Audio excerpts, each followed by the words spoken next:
after my mother left my father, life became really, really difficult for us because although my father was had a wonderful job making a lot of money back in 1963, we lived in poverty. I tell the story about how my sisters and I referred to ourselves as the midnight movers because my dad had come home and say, "Hey, we're moving. I got us a new place to live."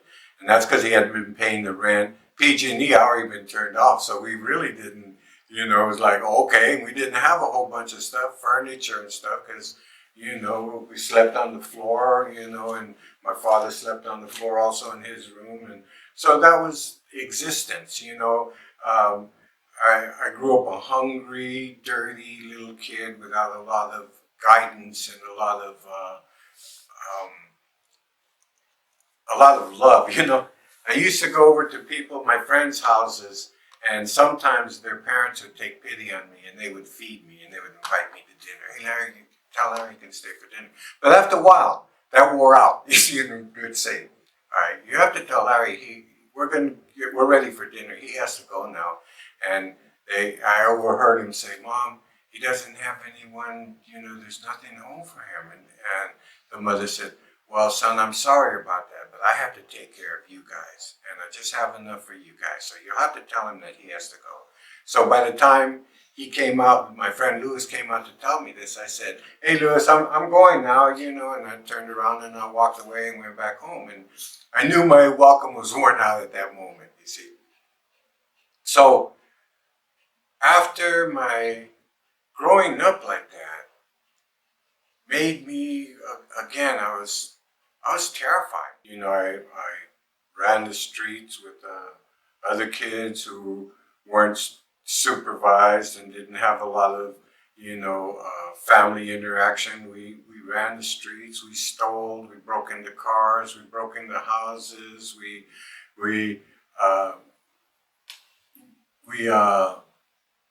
go to the produce yards. And I remember back then it was kind of behind my house, and we'd go to the produce yard and we'd climb in the dumpsters and we'd pull out the peaches they just had a bad spot, and you'd get your knife and you'd cut that out and you'd eat the peach, or the watermelons that were cracked, you'd just slice it off and eat the watermelons. But you did anything to survive at that time. It wasn't like no one ever said to me, "That's wrong. You can't be doing that." It just, what was wrong is if you got caught. If you didn't get caught, it's all good. Anything goes, But growing up that way made me wonder what would become of me and what was I going to do. I was already headed for jail. Most of the guys that I ended up growing up with ended up in San Quentin and Soledad and Folsom and, for all kinds of things.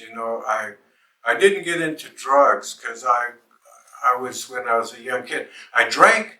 I remember we used to go to the store and we'd steal bottles of Ripple out of the case in the back, and I had this trench coat on, and we'd go and I'd stick it under my arm, and we'd go out and we'd sit on the levees and we'd drink Ripple wine, nasty, nasty tasting stuff. But I was going from John Marshall Junior High School into Edison High School.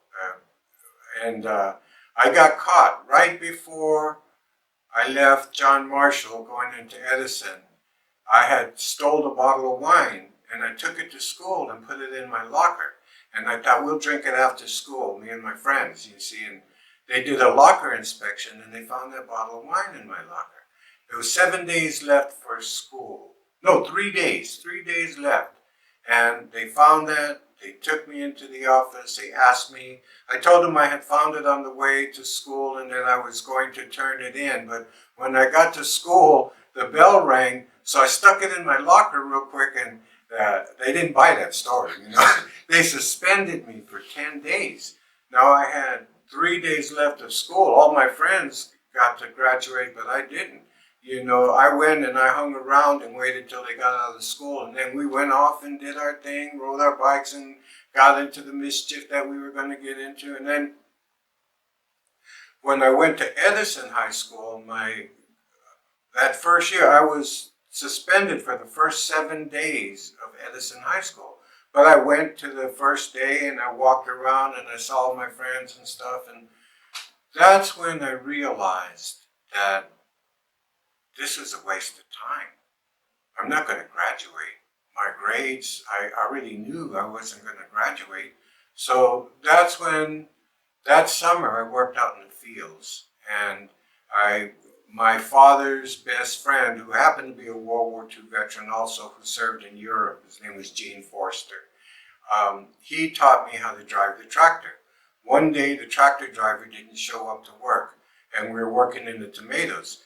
And the foreman came out and said, anyone here knows how to drive a tractor? And my father's friend grabbed me and said, he does. And I said, Gene, I don't know how to drive a tractor. He said, shut up. He says, it's easy, just like driving. Come on, get up here, I'll show you. And then he said, you push down on this lever, and then they had what they called a hand clutch, you see, and then he said, you move it like that. So at first I was boom, jumping, but within 5 minutes, I had it down. I'm a tractor driver. I got a promotion. I got a little bit more money. So I was driving tractors. So when school came back around, I didn't go back to school. I stayed in the fields, driving and working, and worked all kinds of different, even the potatoes. I worked winter potatoes. I had a girlfriend, and I wanted to marry her, but I knew I had absolutely nothing to offer her. I could barely read. I couldn't spell, I couldn't write, I couldn't even fill out an application for a job.